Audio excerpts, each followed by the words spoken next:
American interstate highways. Not very exciting, but this system of roads has transformed the country. Here are some things you may not know about the interstate highway system. The first interstates were built in 1956. The most recent interstates were built in 2017. The I-90 is the longest interstate. It runs between Boston to Seattle and is 3,020 miles long.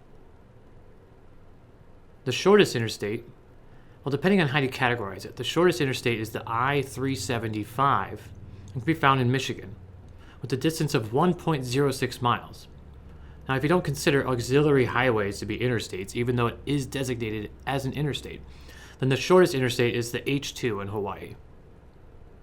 So what do these numbers mean?